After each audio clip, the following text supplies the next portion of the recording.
আমাদের এবারের নিবেদন প্রভাত কুমার মুখোপাধ্যায়ের গল্প শখের ডিটেকটিভ। একালের শ্রোতাদের কথা মাথায় রেখে গল্পের ভাষা আমরা কিছুটা সহজ ও চলিত করে নিয়েছি। গল্পের সমস্ত চরিত্র ও ঘটনাবলী লেখকের কল্পনা প্রসূত। বাস্তবের সঙ্গে কোনো মিল থেকে থাকলে তা সম্পূর্ণ অনিচ্ছাকৃত ও কাকতালীয়। ধূমপান, মদ্যপান, মাদক সেবন স্বাস্থ্যের পক্ষে ক্ষতিকর। শুরু হচ্ছে প্রভাত কুমার মুখোপাধ্যায়ের গল্প শখের ডিটেকটিভ। গোবর্ধন বাবুর চরিত্রে সুমিত পাল, ছোটবাবু, কুঞ্জ, নিতাই, অভয় ও অন্যান্য কয়েকটি ছেলের চরিত্রে সন্তু ধর, শব্দগ্রহণ, তিনকড়ি, শ্যামাপদ ও কেশবের চরিত্রে সুরজিৎ গাঙ্গুলি, আবহ ও শব্দ নিয়ন্ত্রণ অরিজিৎ পাল। গল্পের সূত্রধার, গল্প পাঠে খালাসি ও দোকানদারের চরিত্রে সৌভিক সাহা।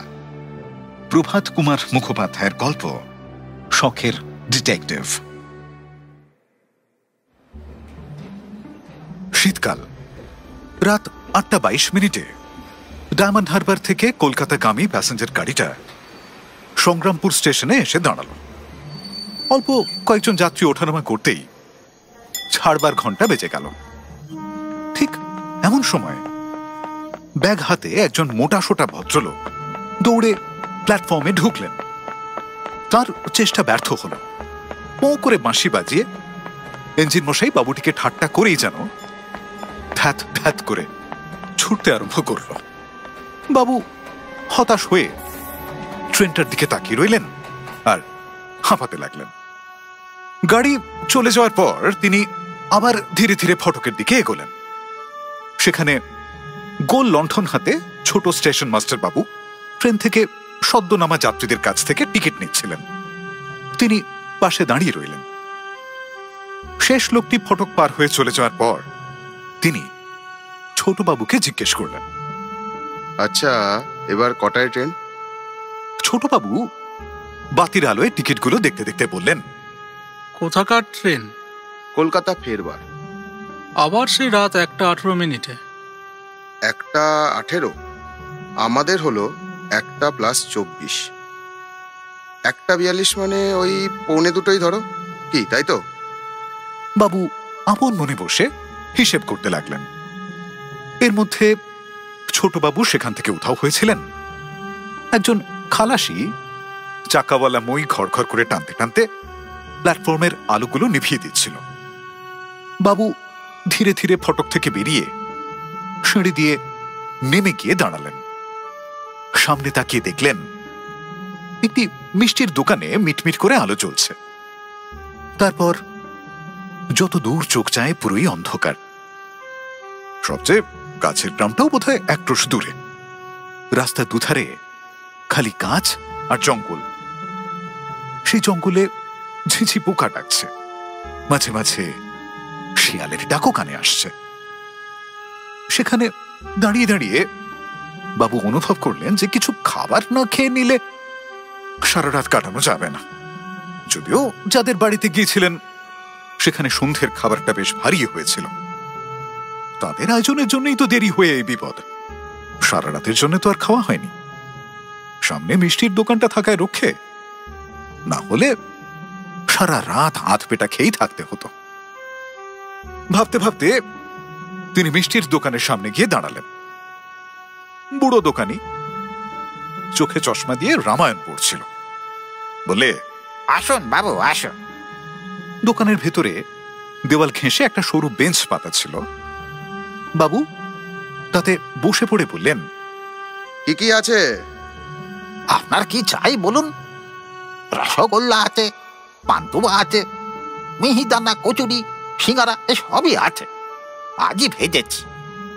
ইচ্ছে মতো খাবার কিনে তিনি খেতে লাগলেন। এই সুযোগে ভদ্রলোকের পরিচয়টা দিয়ে ফেলি। তার জন্য বেশি কষ্ট করতে হবে না। নাম বললেই সবাই চিনবেন। আপনারা নিশ্চয়ই এর কোনো না কোনো ডিটেকটিভ গল্প পড়েছেন। নিজে না পড়লেও বাড়িতে মেয়েদের জিজ্ঞেস করতে পারেন। এর নাম শ্রীযুক্ত গোবর্ধন দত্ত। কলকাতায় থাকেন। এইখান থেকে 2 ক্রোশ দূরে কোনো গ্রামের এক ভদ্রলোকের মেয়ের সঙ্গে এর ভাইপোর বিয়ের ঠিক হচ্ছে। আজ বেলা 3টের গাড়িতে এসে পৌঁছেছিলেন।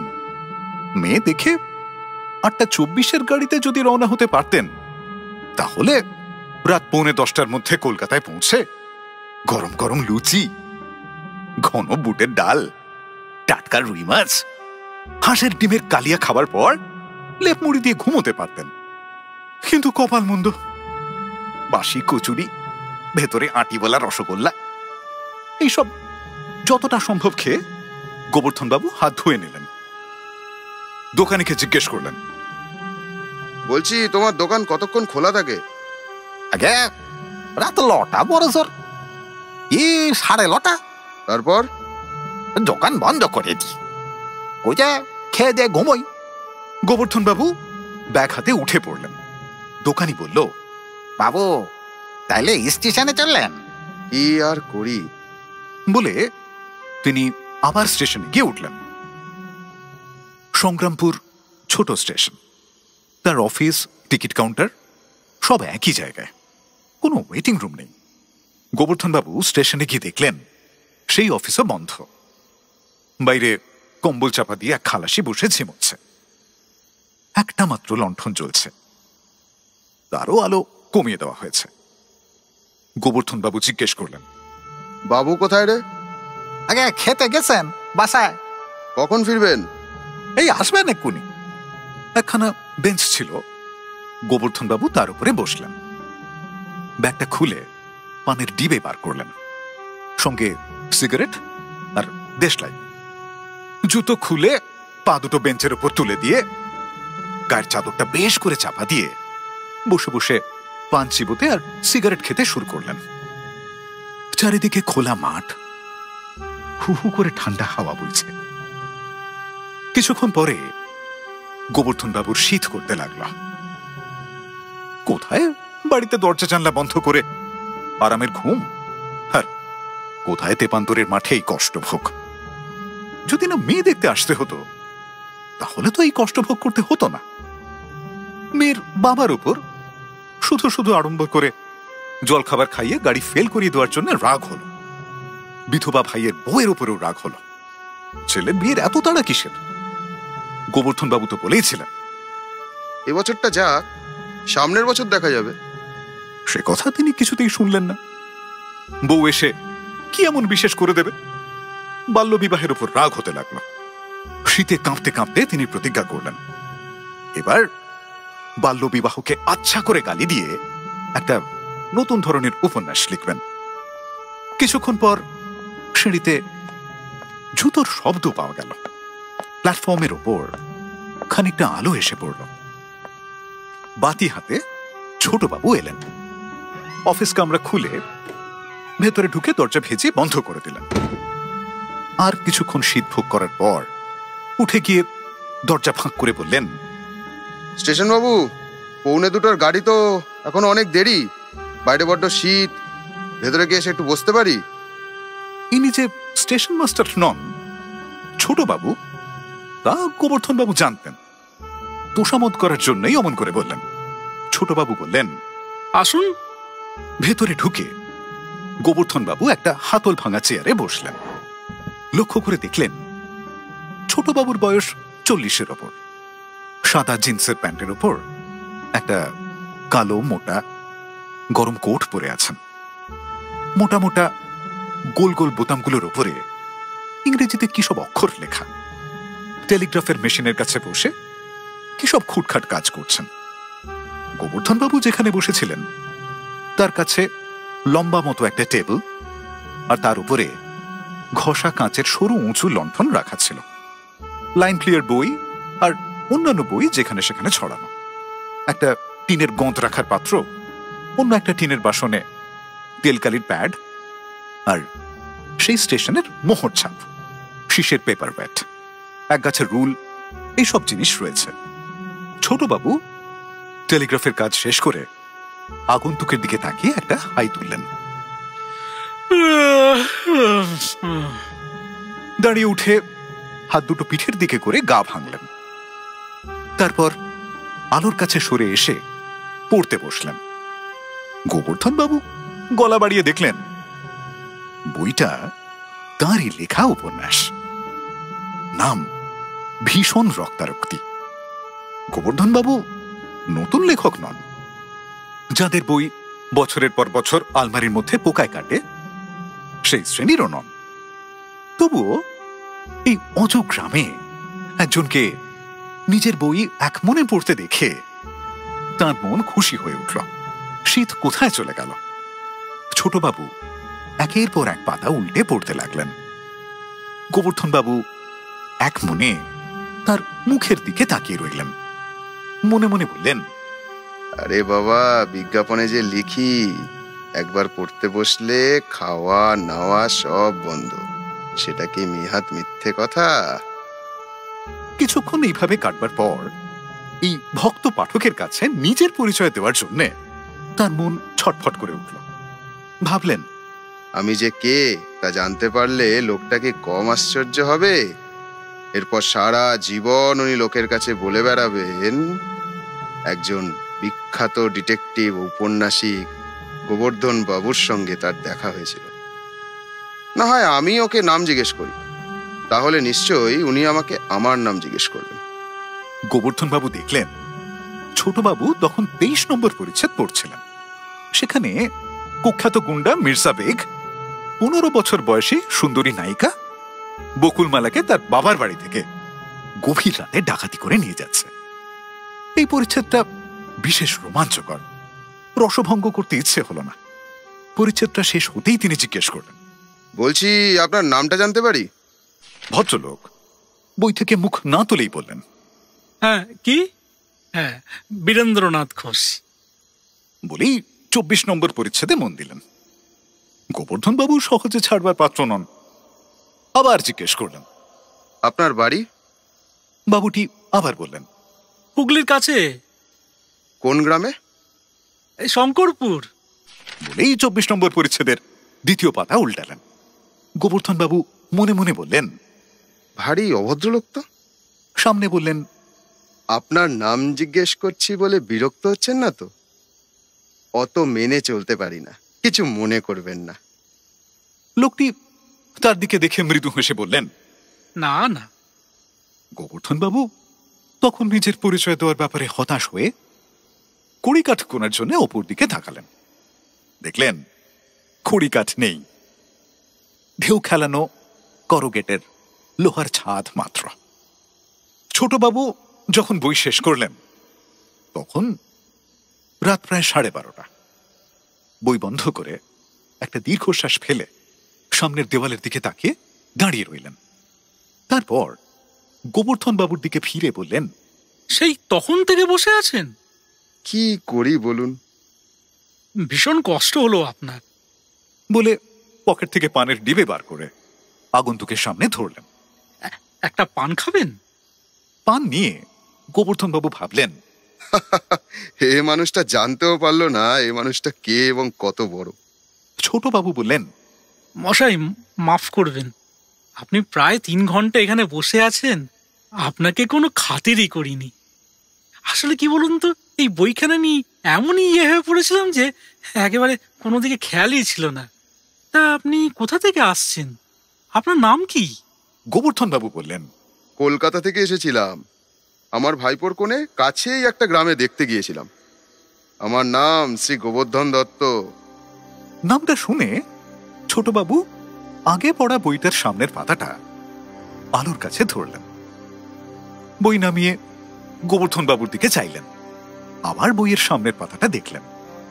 তার অবস্থা দেখে গোবর্ধন বাবু বললেন, কি ভাবছেন? বাবুটি একটু লজ্জা পেয়ে বললেন, আপনি কি এই বইটা লিখেছেন? গোবর্ধন বাবু একটু ন্যাকা সেজে বললেন, কি বই এটা? ছোট বাবু বললেন, ভীষণ রক্তারক্তি। ও হ্যাঁ, এটা তো আমারই একটা বই। হ্যাঁ, আপনি গোবর্ধন বাবু? মশাই, আপনার সঙ্গে যেরকম ব্যবহার আমি করেছি ভীষণ অন্যায় হয়ে গেছে। ছি ছি। গোবর্ধন বাবু বললেন, না না, কিছুই অন্যায় তো আপনি করেননি। কি অন্যায় করেছেন? অন্যায় করিনি। আপনি এখানে 3 ঘন্টা ধরে বসে আছেন, ওনাকে জিজ্ঞেস পর্যন্ত করিনি আপনি কে, কোনো কষ্ট হচ্ছে কিনা।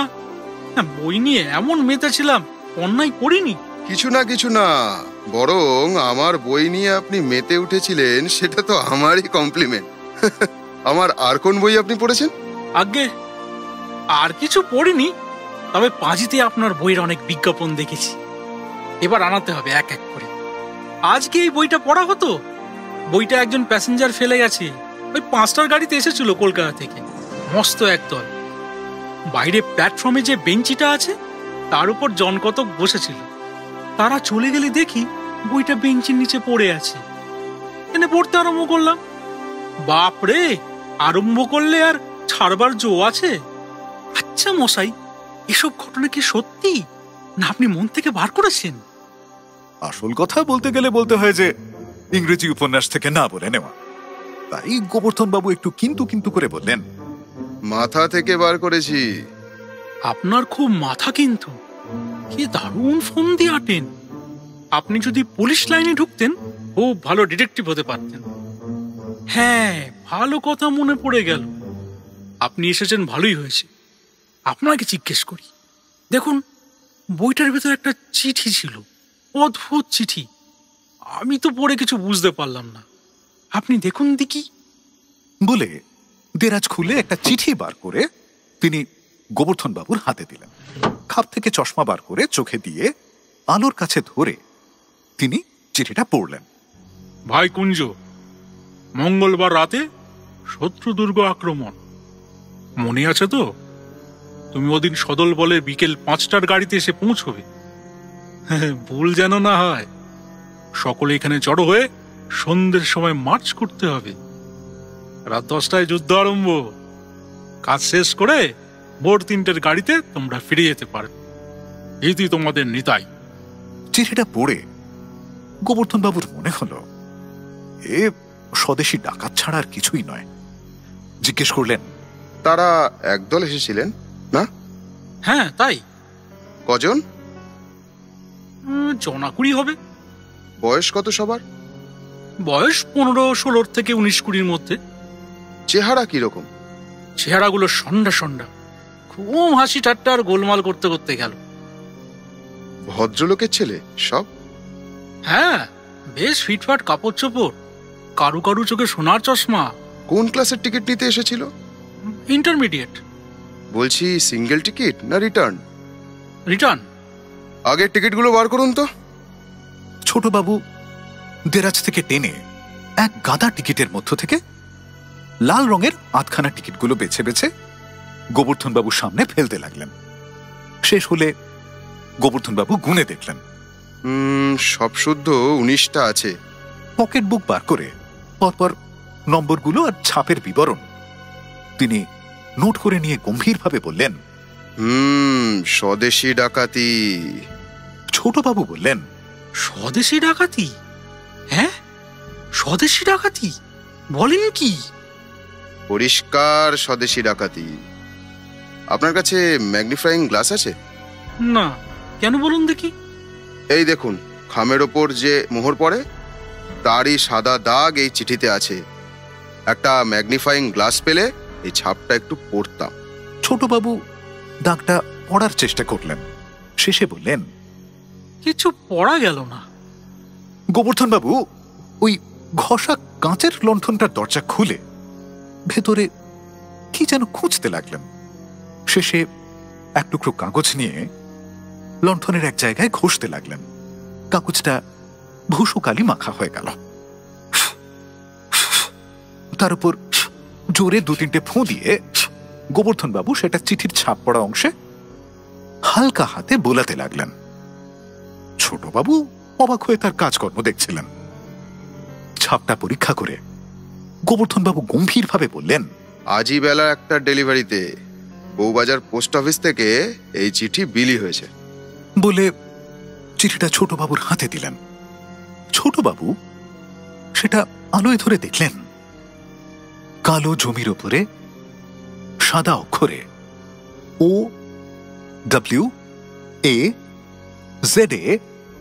তার নিচে 9A, তারও নিচে 5JY ফুটে উঠেছে। চিঠিটা গোবর্ধন বাবুর হাতে দিয়ে রুদ্ধস্বরে বললেন, ধন্য আপনার বুদ্ধি, নইলে এমন সব নভেল আপনার মাথা থেকে বের হয়? তো একজন বউবাজার অঞ্চলে থাকে, যার নাম কুঞ্জ। নিতাই দলের আরেকজন আগেই এসেছিল। যা কিছু দেখবার, শোনবার, খবর নেওয়ার পর সব ঠিকঠাক করে এই চিঠিটা লিখেছে। এই অঞ্চলের কোনো ধনী লোকের বাড়িতে আজ রাত 10টার সময় ডাকাতি করেছে। ভোর 3টের গাড়িতে আবার তারা ফিরে যাবে। এমন সময়ে কলকাতা থেকে ট্রেন এসে পৌঁছল। ছোটবাবু লণ্ঠন হাতে সেটা পাশ করাতে ছুটলেন। গোবর্ধন বাবু একা বসে বসে মনে মনে চিন্তা করতে লাগলেন। অনেকদিন থেকেই তার রায় বাহাদুর খেতাব পাওয়ার ইচ্ছে। নভেল লিখে টাকা রোজগার যথেষ্ট করেছেন, কিন্তু সাহিত্যের ক্ষেত্রে তেমন মান সম্মান আর হলো কোথায়? তার বইয়ের সংখ্যার তুলনায় অর্ধেকের অর্ধেক বই যারা লেখেননি, যাদের বই আলমারিতে জমে থাকে, বছরে 25খানার বেশি বিক্রিও হয় না, তাদের কত সম্মান। মাসিক পত্রে ছবি বের হচ্ছে, কত সভায় তারা সভাপতি হয়ে বক্তৃতা করছেন। গোবর্ধন বাবুকে তো কেউ ডেকেও জিজ্ঞেস করে না। তিনি এর একমাত্র কারণ ভাবেন যে ওই সমস্ত লোক খালি লেখক নন, তারা নিশ্চয়ই অন্য কোনো ক্ষেত্রে উচ্চপদস্থ।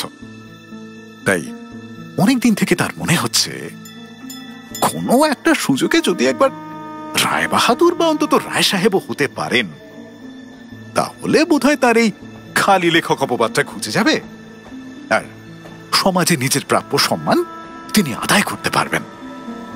তার মনে হলো এই সুযোগেই বোধহয় সেটা হবে। তা নইলে ভগবান তাঁরই এক বইয়ের মধ্যে করে সূত্র হিসেবে এই চিঠিটা কেন পাঠিয়ে দেবেন? ট্রেন চলে গিয়েছিল। ছোটবাবু যাত্রীদের টিকিট কালেক্ট করে অফিসে ফিরে এলেন। পকেট থেকে ডিবে বার করে পান খেলেন, গোবর্ধন বাবুকেও দিলেন। তারপর নিজের চেয়ারটায় বসে বললেন, তাই তো মশাই, কত সর্বনাশ হলো কে জানে। দেখুন, আজ এই ডাকাতদের ধরতেই হবে। ধরতে পারলেই গভর্নমেন্টের কাছে যথেষ্ট সুনাম হবে। হয়তো একটা রায় বাহাদুর খেতাবও পাওয়া যাবে। কে ধরবে? আপনি আর আমি। আমি? সর্বনাশ, তাদের কাছে রিভলভার আছে, মাথার খুলে উড়িয়ে দেবে না? গোবর্ধন বাবু হেসে বললেন, না না, এখন আর তাদের কাছে রিভলভার নেই। সেসব কোথাও লুকিয়ে টুকিয়ে রেখে তারপরে আসবে। তাহলেও তাদের ধরা কি সহজ কথা মশাই? তারা হলো 19 জন লোক। আরে মশাই, জাপটে ধরতে গেলে কি হবে? ফন্দি করতে হবে। তারপর? তারপর সবাইকে পুলিশে হ্যান্ড ওভার করে দেওয়া। তারপর? তারপর সকলের শ্রীঘর। তারপর? তারপর আবার কি? তারপর ওদের দলের অন্যান্য লোক যারা আছে, তারা যে আমাকে আপনাকে কুকুর মারা করে মারবে। এই কথা শুনে গোবর্ধন বাবুর একটু ভয় হলো। কিছুক্ষণ চিন্তা করলেন, শেষ পর্যন্ত রায় বাহাদুর হওয়ার লোভই জিতল। বললেন, আরে আপনি কি বলছেন? আমরা কি মগের মুলুকে থাকি যে ওরা কুকুর মারা করবে? এ কাজ করে যদি আমরা সফল হই, তাহলে আমাদের যাতে কোনো ক্ষতি না হয় সে ব্যবস্থা গভর্নমেন্ট করবে। তার জন্য যদি লক্ষ টাকা খরচও হয়, তারা পেছোপা হবে না। আপনি কোনো চিন্তা করবেন না। আসুন আসুন, আপনি এ কাজে আমাকে সাহায্য করুন।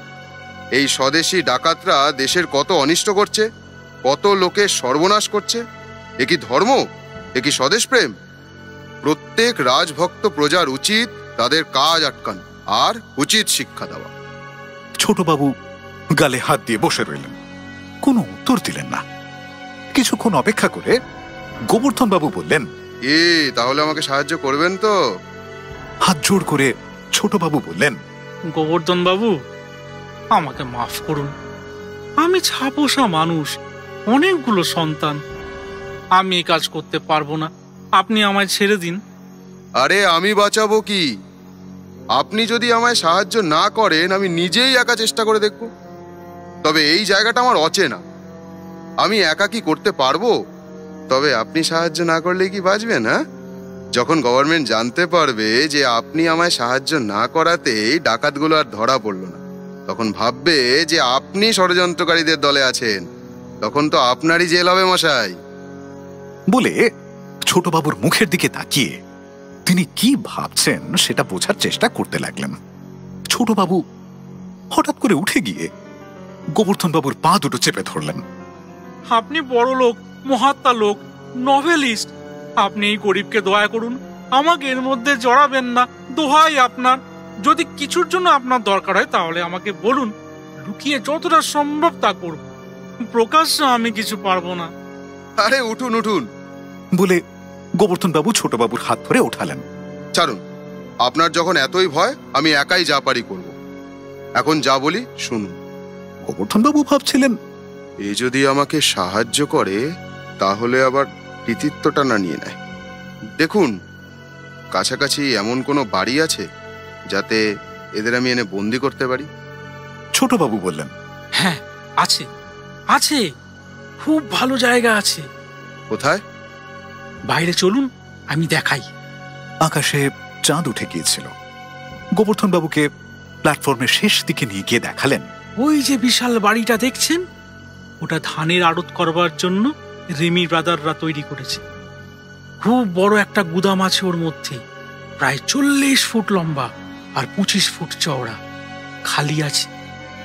এখন ওদের আড়ত খোলেনি। যদি কোনোভাবে ওই দলটাকে ঘরটার মধ্যে ঢুকিয়ে তালাবন্ধ করতে পারেন তাহলেই কাজ হাসিল হয়ে যাবে। পুলিশ আসা পর্যন্ত ওর ওখানে আটকে থাক। গোবর্ধন বাবু বললেন, আচ্ছা, দয়া করে আপনার লণ্ঠনটা একবার নিয়ে আসুন দেখি, ঘরটা একটু দেখব। ছোটবাবু লণ্ঠন নিতে চলে গেলেন। গোবর্ধন বাবু সেই অন্ধকারে দাঁড়িয়ে ফন্দি আঁটতে লাগলেন। ছোটবাবু লণ্ঠন নিয়ে এলে দুজনে ঘরটা ভালো করে দেখলেন। একটা মাত্র দরজা, উপরে প্রায় ছাদের কাছে। এদিক থেকে দুটো, ওদিক থেকে দুটো, হাওয়া চলাচলের জন্য জানলা, সার্সি বসানো নেই। গোবর্ধন বাবু দেখলেন সেগুলো মেঝে থেকে প্রায় 20 ফুট উঁচু, তাই ওখান দিয়ে পালানোর কোনো সম্ভাবনা নেই। বললেন, এই ঠিক হবে। ঘরের বাইরে এসে গোবর্ধন বাবু দরজাটা পরীক্ষা করতে লাগলেন। পুরো শাল কাঠের ফ্রেমে আড়াআড়ি কাঠের ছোট ছোট তক্তা বসানো, আগাগোড়া রিভেট করা। ওপরে নিচের দিক করে একটা মোটা শেকলও আছে, খুব মজবুত, সহজে ভেঙে বেরোতে পারবে না। ছোটবাবু বললেন, রেলের ভালো তালা আছে, আপনাকে দিই, চলুন। চলুন চলুন, আরো যন্ত্রপাতি দরকার। চলুন একবার অফিসে গিয়ে পরামর্শ করি। ছোটবাবু মিনতি করে বললেন, আমি যে আপনাকে কোনো বিষয়ে সাহায্য করছি তা যেন কেউ গুণাক্ষরেও জানতে না পারে। আরে না না, তা হবে না। অফিসে ফিরে ঘন্টাখানেক পরামর্শ চলল। 1:45 গাড়ি এসে কখন চলে গেল। কলকাতার থেকে সেই নিরীহ ছেলেগুলো এসেছিল নিতাইয়ের বিয়ের বরযাত্রী হয়ে। নিতাই ছেলেটা অনেকদিন থেকে মিলিটারি ভাবাপন্ন। মজা করে নিজের বিয়েকে যখন যুদ্ধারম্ভ আর শ্বশুর বাড়িকে শত্রুদুর্গ বলে বর্ণনা করেছিল, তখন স্বপ্নেও ভাবেনি যে তার জন্য সে আর তার বন্ধুদের বিপদে পড়তে হবে। যে গ্রামে বিয়ে হলো তা স্টেশন থেকে 2 ক্রোশ দূরে। বিয়ে খাওয়া দাওয়া মিটে যাওয়ার পর বরের কাছ থেকে সবাই বিদায় নিল। তাদের জন্য যে গরুর গাড়ির ব্যবস্থা করা হয়েছিল তা ছেড়ে দিয়ে ছেলেরা হেঁটে স্টেশনের দিকে ফিরতে লাগলো। সোজা সরকারি রাস্তা, ভুল হওয়ার সম্ভাবনা ছিল না। জ্যোৎস্না ভরা রাত, খুশি মনে গান গাইতে গাইতে রাস্তা দিয়ে চলতে লাগলো। রাত যখন 2টো, তখন স্টেশনের আলো দেখা গেল। একজন বলল, আচ্ছা ভাই, বঙ্গ আমার জননী আমার গানটা গাইতে গাইতে যাই। গানের তালে পা ফেলে ফেলে 10 মিনিটের মধ্যে স্টেশনে পৌঁছে গেল।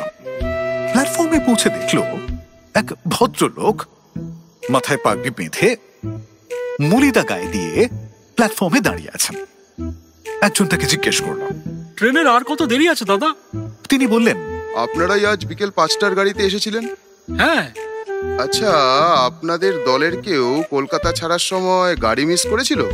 তা তো জানি না, তবে আরো 3 জনের আসার কথা ছিল, তারা বোধহয় সময় মতো এসে পৌঁছতে পারেনি। কেন মশাই? তবে ঠিক হয়েছে, আপনাদেরই দলের লোক। তবে 3 জন নয়, 2 জন সন্ধে 7টার গাড়িতে এসে পৌঁছেছিলেন। তার মধ্যে একজনের আবার ভয়ানক জ্বর। কোথায় কোথায় তারা? ওই রেমি ব্রাদারের আড়তে তারা আছেন। তার মধ্যে যিনি সুস্থ, তিনি এসে বললেন, দাদা এই বিপদে একটু আশ্রয় দিতে পারবেন? কোথায় আশ্রয় দিই, ওই রেমি ব্রাদারের আড়ত দেখিয়ে দিলাম, বাড়ি থেকে তক্তপোষ বিছানা সব পাঠিয়ে দিলাম। 2-3 বার গিয়ে দেখেও এসেছি। খুব জ্বর, 105-এর কম হবে না। আর কি তেষ্টা, 10 মিনিট অন্তর বলে জল দিতে। সুস্থ লোকটার কাছেই শুনলাম আপনারা রাত 3টের ট্রেনে কলকাতা ফিরবেন। ছেলেরা নিজেদের মধ্যে বলা বলি করতে লাগলো। বোধহয় শান্তি আর শুইলেন। শান্তির বোধহয় জ্বর হয়েছে, ওরই তো ম্যালেরিয়া লেগেই আছে। পাগড়ি মাথা বাবুটি বললেন, আরে হ্যাঁ হ্যাঁ, শান্তিবাবুরই জ্বর হয়েছে, নামটা ভুলে গিয়েছিলাম, চলুন দেখবেন। বলে তিনি এগোলেন। বলার অপেক্ষা রাখে না যে তিনি গোবর্ধন বাবু ছাড়া আর কেউ নন। ছেলেরা পেছন পেছন এগোলো, বলা বলি করতে লাগলো। জ্বর যদি একটু কম থাকে আর গাড়িতে নিয়ে যাওয়ার অবস্থা থাকে, তাহলেই নিয়ে যাব, না হলে আমাদের সবাইকে এখানে থাকতে হবে। রেমি ব্রাদারের বাড়িতে পৌঁছে বাবুটি বললেন, ওই ঘরে আছে, চলুন। দরজা ঠেলে মাথা ঢুকিয়ে বাবু বললেন, ঘুমোচ্ছে বোধহয়, ফিভার মিক্সচারটায় উপকার হয়েছে, দুজনেই ঘুমাচ্ছে। পা টিপে টিপে আপনারা যান। ছেলেরা দেখলো লম্বা ঘরের মধ্যে একদিকে খাট পাতা রয়েছে, পাশে একটা টেবিলের উপর গোটা 2 ওষুধের শিশি দেখা গেল। দেওয়ালে একটা ল্যাম্প মিটমিট করে জ্বলছে। ছেলেরা জুতোর গোড়ালি উপরে তুলে নিঃশব্দে ঘরে ঢুকতে লাগলো। সবাই প্রায় একসঙ্গে বিছানার কাছে গেল। একটা লেপের কোণ আস্তে আস্তে ওঠাতে লাগলো। প্রায় পুরো লেপটা উঠবার পর বলল, কই, কোথায়? 2-3 জন লেপ টেনে বলল। গেল কোথায়? অন্য সবাই বলল। সেই বাবু কোথায়? কেউ কেউ বলল, সে বাবুটা গেল কোথায়? দেখো তো বাইরে আছেন বোধহয়। 3-4 জন দরজার কাছে গিয়ে দরজা ধরে টানলো, কিন্তু সেটা বাইরে থেকে বন্ধ। আরে বন্ধ যে! বাকি সবাই দরজার কাছে গেল, সবাই দরজা ধরে টানাটানি করতে লাগলো, কিন্তু দরজা একটু নড়ল না। সবার মনে একটু ভয় করতে লাগলো। আরে কুঞ্জ, কি ব্যাপার? কুঞ্জ বলল, কিছুই বুঝতে পারছি না, আমাদের এভাবে বন্ধ করলো কেন? লোকটা চায় কি? অভয় বলল, একবার ডেকে দেখা যাক। বলে সে দরজার কাছে মুখ রেখে চিৎকার করতে লাগলো। ও পাগড়ি মাথায় বাবু, বলি শুনছেন? দরজাটা বন্ধ করে দিলেন কেন? খুলে দিন, খুলে দিন। তারা হাঁকাহাঁকি ডাকাডাকি করতে লাগলো, কোনো ফলই হলো না। কেউ কেউ হতাশ হয়ে মেঝেতে বসে পড়ল। অবনী বলল, ব্যাপারটা ভালো নয়, এর মধ্যে বন্ধ থাকলে মারা পড়বো যে। এ মজবুত দরজা ভাঙাও যাবে না। ওই ল্যাম্পটা নিয়ে এসো, ও তেলটা দরজার গায়ে মাখিয়ে আগুন ধরিয়ে দিই, দরজাটা পুড়িয়ে ফেল।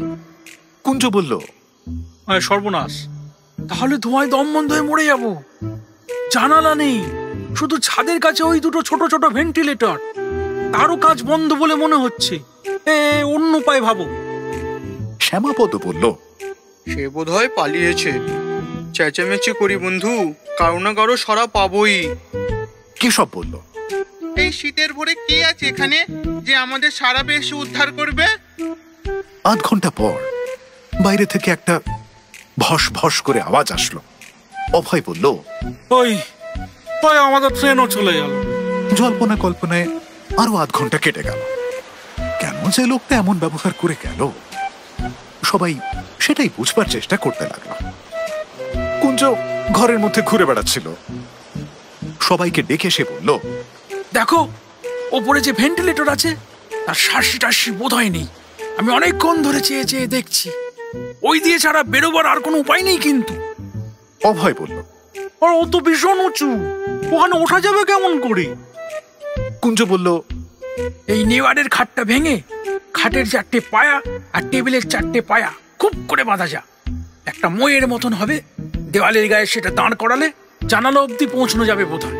3-4 জন দেখে অনুমান করে বলল, বোধ হয়, হতে পারে। হতে পারে, হতে পারে।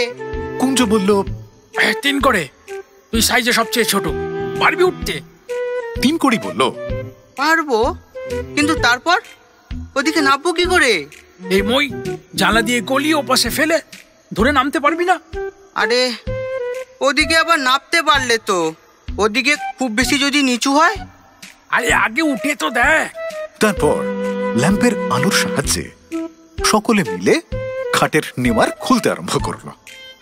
খোলা শেষ হলে অনেকে মিলে খাটের পায়া থেকে পাট্রিগুলো খুলে ফেলল। খাটের পাট্রি আর টেবিলের পায়াগুলো বাঁধতে বাঁধতে ভোরের কাক ডেকে উঠল। জানলা দিয়ে ভোরের আলো এসে পড়ল। সকলে ধরাধরি করে তখন সেই মইকে দেওয়ালের গায়ে দাঁড় করিয়ে দিল। সেটা জানলা ছাড়িয়ে আরো কয়েক হাত ওপরে উঠেছে দেখে সবার মনে আশা জাগলো। 3 কড়ি বলল, বলছি যে যদি বেরোতে পারি তাহলে আমি বেরিয়ে কি করব? স্টেশনে যাব? কুঞ্জ বলল, না না, স্টেশনে গিয়ে কি হবে? তারাই তো আমাদের শত্রু। প্রথমে দরজার কাছে গিয়ে দেখবি, যদি শুধু শেকল লাগানো থাকে তাহলে খুলে দিবি, যদি দেখিস তালা বন্ধ তাহলে থানায় গিয়ে দারোগা বাবুকে সব বলবি। কাছে কোথাও নিশ্চয়ই থানা আছে, দারোগা এসে আমাদের উদ্ধার করবে। সকলে মিলে মইটা ধরে রইল। 3 কড়ি অতি কষ্টে বাঁধনের গাঁটে গাঁটে পা দিয়ে উপরে উঠতে লাগলো। তারপর জানলার উপরে বসল। 3 করে, কি দেখছিস? মাঠে একটা শিয়াল চড়ছে। মানুষ টানুষ কাউকে দেখছিস? না, কাউকে না। কতখানি নিচে জমি? এই কাঠটা পৌঁছবে? না, অনেক নিচু। এক কাজ কর না। হ্যাঁ বল। নেয়ার খোল, টুকরোগুলো মুখে মুখে করে বাঁধ, তারপর পাকিয়ে পাকিয়ে দড়ির মতো কর। আচ্ছা বেশ। একটা মুখ আমাকে দে। বেশ। আমি সেটা নিচে নামিয়ে দিই। আর একটা মুখ তোরা সকলে মিলে ধরে থাক। আমি ওদিকে নেমে পড়বো এখন। বেশ বুদ্ধি করেছো, বাহ, দারুণ। তখন সেই 18 জোড়া হাত নেয়ার খুলতে বাঁধতে পাখাতে লেগে গেল। 20 মিনিটের মধ্যে সব তৈরি। নিচ থেকে সকলে বলে দিল, আগে গিয়ে দেখ দরজায় শুধু শেকল লাগানো আছে না তালা লাগানো আছে। যদি তালা দেখিস তাহলে নিচে এসে আমাদের বলবি। যত শিগগির পারিস থানায় যাবি আর দারোগা বাবুকে সব বলে এখানে নিয়ে আসবি। আচ্ছা, আমি নামলাম।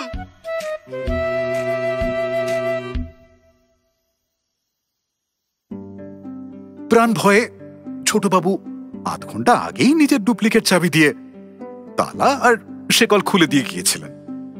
ছেলেরা কেউ দরজার কাছে ছিল না, তাই শব্দ পায়নি। ছোটবাবু ভেবেছিলেন কিছুক্ষণ পরেই তারা জানতে পারবে আর দরজা খুলে পালাবে, তাহলে ভবিষ্যতে আর কুকুর মারা হওয়ার ভয় থাকবে না। দরজা খুলে দিয়ে তিনি অফিসে চলে গেলেন।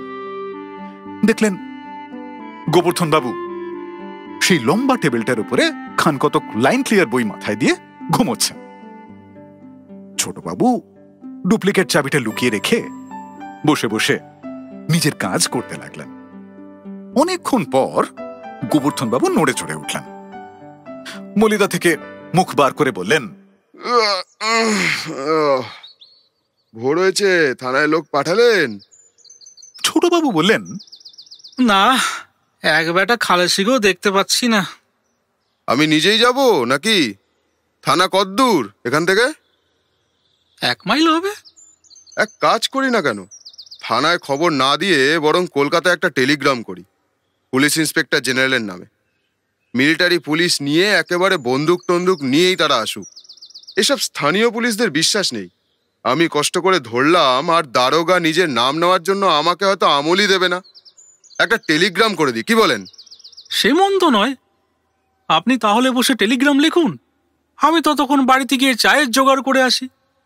ছোটবাবু বাড়িতে গেলেন। গোবর্ধন বাবু কাগজ কলম নিয়ে টেলিগ্রাম লিখতে বসলেন। অনেকক্ষণ কাটাকুটি করে শেষে মূসাবিদ্যাটা এমন দাঁড়ালো। আমি কোনো কাজে এখানে এসে কাছাকাছি গ্রামে ভয়ানক স্বদেশি ডাকাতি হয়েছে জানতে পেরে অনেক কষ্টে 19 জন স্বদেশি ডাকাতকে ধরে একটা ঘরে তালা বন্ধ করে রেখেছি। মিলিটারি পুলিশ নিয়ে তাড়াতাড়ি আসুন। গোবর্ধন দত্ত। মূসাবিদ্যাটা 2-3 বার পড়ে শেষে নিজের সইয়ের নিচে লিখে দিলেন, বেঙ্গলি নভেলিস্ট, বাংলা উপন্যাসিক। এর পেছনে 2টো উদ্দেশ্য ছিল। ইন্সপেক্টর জেনারেল সাহেব যেন মনে না করেন যে কোনো দায়িত্বজ্ঞানহীন লোক এই টেলিগ্রাম করেছে। দ্বিতীয়ত, কে ধরিয়ে দিয়েছে সে ব্যাপারে যেন ভবিষ্যতে কোনো গোলমাল না হয়। এই সময়ে বাইরে অনেক লোকজনের আওয়াজ আর জুতোর শব্দ কানে এলো। টেলিগ্রাম হাতে করে কৌতূহলী হয়ে বাইরে দেখতে এলেন। যা দেখলেন তাতে তার প্রাণ উড়ে গেল। আরে, এ তো সেই তারা, সেই দল। কাঁধে খাট ভাঙা, টেবিল ভাঙা, বড় বড় কাঠ। ওই যে পাগড়ি মাথা, ওই শালা। আরে ধর ধর ধর ধর ধর ধর শালাকে, ধর ধর ধর শালাকে। কিন্তু প্রাণ বড় ধন, সেটাকে বাঁচাবার জন্য চেষ্টা করতে হয়। সুতরাং তিনি ছুটলেন। ধর ধর ধর ধর ধর শালাকে, ধর ধর ধর শালাকে বলে তার পেছন পেছন ছুটতে লাগলো।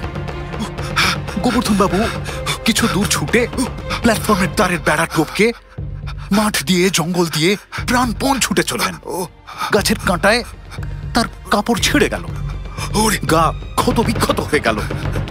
তবুও তিনি ছুটলেন। এক পাটি জুতো খুলে রাস্তায় পড়ে রইল। এক পায়ে জুতো শুদ্ধ তিনি ছুটলেন। ক্রমে দ্বিতীয় পাটিও খুলে পড়ে গেল। তবুও তিনি ছুটলেন। পায়ে কাঁটা ফুটতে লাগলো, পাথর কুচে বিঁধতে লাগলো। ক্রমশ তার ছোটার গতি কমে এল। শেষে হাঁপাতে হাঁপাতে এক জায়গায় বসে পড়লেন। চারিদিকে তাকিয়ে দেখলেন ঘন জঙ্গল। কান পেতে রইলেন যে ডাকাতরা তার পিছু নিয়ে আসছে কিনা। অনেকক্ষণ অপেক্ষা করে কারো সারা শব্দ পেলেন না। মনে মনে গোবর্ধন বাবু বললেন, মনে হয় স্টেশনে ওরা বেশিক্ষণ থাকবে না। নিজেদেরও প্রাণের ভয়টয় আছে তো। তাই ঘন্টা 2 সেখানে বসে থেকে ধীরে ধীরে বের হলেন। পায়ে কেটে গিয়ে ব্যথা করছে, খোঁড়াতে খোঁড়াতে চলতে লাগলেন। রাস্তা ভুলে ঘুরে ফিরে 9টার সময় স্টেশনে এসে পৌঁছলেন। ডাকাতদের কাউকে কোথাও দেখতে পেলেন না। খোঁজ নিয়ে জানতে পারলেন যে ছোটবাবু নিজের বাসায় গিয়েছেন। ছোটবাবুর বাড়িতে গিয়ে তার সঙ্গে দেখা করলেন। ছোটবাবু হেসে বললেন, কে কোথায় ছিলেন এতক্ষণ? ডাকাতরা আপনাকে খুঁজছিল যে। কোথায় কোথায় গেল তারা? তারা এতক্ষণে কলকাতা পৌঁছে গেছে। ছোটবাবু ছেলেদের থেকে আসল ঘটনা যা শুনেছিলেন, তাদের বরযাত্রী যাওয়া ইত্যাদি এই সব বললেন। আচ্ছা, ঘর থেকে বেরোলো কি করে? সে দাদা আশ্চর্য কৌশল। 7টার ট্রেনে তারা চলে গেলে আড়তে গিয়ে দেখলাম বাইরে তালা যেমন বন্ধ ছিল তেমনই রয়েছে। খাট ভেঙে নেয়ার খুলে তারা মই তৈরি করেছে। ওরে সেই জানলায় উঠে একে একে টুপ টুপ করে লাফিয়ে পড়েছে। ওহ, কি কৌশল, কি সাহস! গোবর্ধন বাবু কিছুটা চিন্তা করে বললেন, তারা ডাকাতই বটে, বরযাত্রী টরযাত্রী না। বরযাত্রী এসেছিল, এটা আপনাকে মিথ্যা কথা বলে গেছে। যা হোক, আমার নামটাম বলেননি তো? আরে রাম, আমাকে অনেকবার ঘুরিয়ে ফিরে জিজ্ঞেস করলো, কিন্তু আমি বললাম কত লোক আসছে, কত লোক যাচ্ছে, কত লোকের খবর রাখবো বলুন। তবে হ্যাঁ, মলিদা গায়ে মাথায় পাগড়ি জড়ানো একটা লোককে প্ল্যাটফর্মে দেখেছিলাম বটে, কিন্তু ওই আপনারা যা বলছেন পাগল টাগল। আমার নামটা যে বলেননি, এটা খুব উপকার করেছে। আচ্ছা শুনুন না, আবার যদি তারা বা তাদের দলের লোক আমার কথা জিজ্ঞেস করে, তাহলে আবার বলবেন না। বলে গোবর্ধন বাবু ছোটবাবুর দুটো হাত চেপে ধরলেন। ছোটবাবু বললেন, পাগল, সে কি আমি বলি? জিভ কেটে ফেললেও নয়। ছোটবাবুর বাড়িতেই স্নান খাওয়া দাওয়া করে তিনি দুপুরের গাড়িতে কলকাতায় ফিরে গেলেন। পরদিন ডাকে ছোটবাবু একটা বিরাট প্যাকেট পেলেন। গোবর্ধন বাবু নিজের সব বইয়ের সেট তাকে উপহার পাঠিয়েছেন। প্রত্যেক বইয়ে উপহারের কথা লিখে তার নিচে সই করেছেন, আপনার চিরকৃতজ্ঞ গোবর্ধন। শুনলেন প্রভাত কুমার মুখোপাধ্যায়ের গল্প শখের ডিটেকটিভ। গোবর্ধন বাবুর চরিত্রে সুমিত পাল, ছোটবাবু, কুঞ্জ, নিতাই, অভয় ও অন্যান্য কয়েকটি ছেলের চরিত্রে সন্তু ধর। শব্দগ্রহণ তিনকড়ি, শ্যামাপদ ও কেশবের চরিত্রে সুরজিৎ গাঙ্গুলি। আবহ ও শব্দ নিয়ন্ত্রণ অরিজিৎ পাল। গল্পের সূত্রধার, গল্প পাঠে খালাসি ও দোকানদারের চরিত্রে এবং পরিচালনায় সৌভিক সাহা। এমন আরো অনেক গল্পের জন্য সঙ্গে থাকুন ক্লিক অ্যাপের।